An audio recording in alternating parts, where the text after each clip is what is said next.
सदियां तोड़ोगे यहाँ मत थोड़े आज नहीं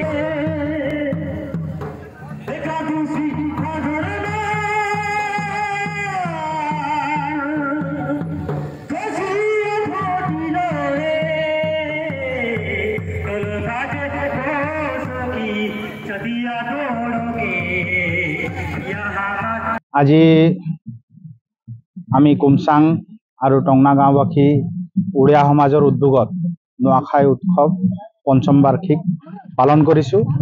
আৰু এই নোয়াখাই উৎসৱ মানে নখোৱা আমি গণেশ পূজা গণেশ মানে চতুৰ্থী পাঁচদিনাখন পঞ্চমী দিনাখন আমি এই খাওঁ আৰু খোৱাৰ এই উৎসৱৰ যি ৰীতি নিয়ম আছে এই নীতি নিয়মসমূহ আমি যি আমাৰ পূৰ্বপুৰুষে আমাক দেখাই গৈছে সেই পূৰ্বপুৰুষৰ সমূহ নীতি নিয়ম পালন কৰি আমি এই খাওঁ আৰু এই নোখোৱা উৎসৱটো সমগ্ৰ অসমবাসীয়ে যাতে গম পায় তাৰ কাৰণে আমি এই এনেধৰণৰ অনুষ্ঠানসমূহ অনুষ্ঠিত কৰি আমি প্ৰদৰ্শন কৰোঁ।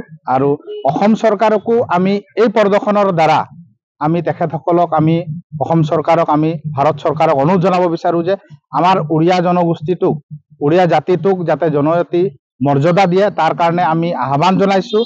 আৰু তেখেতসকলক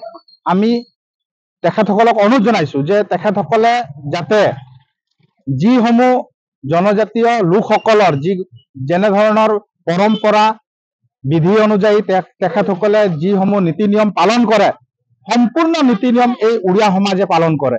গতিকে অসম চৰকাৰে যাতে এনেধৰণৰ অনুষ্ঠানবিলাকত তেখেতসকলে আহি তেখেতসকলে চাই লৈ যাতে কি যে আমি জনজাতি মৰ্যাদা পাওঁ তাৰ কাৰণে আমি অসম চৰকাৰক আহ্বান জনাইছোঁ, ভাৰত চৰকাৰক আহ্বান জনাইছোঁ।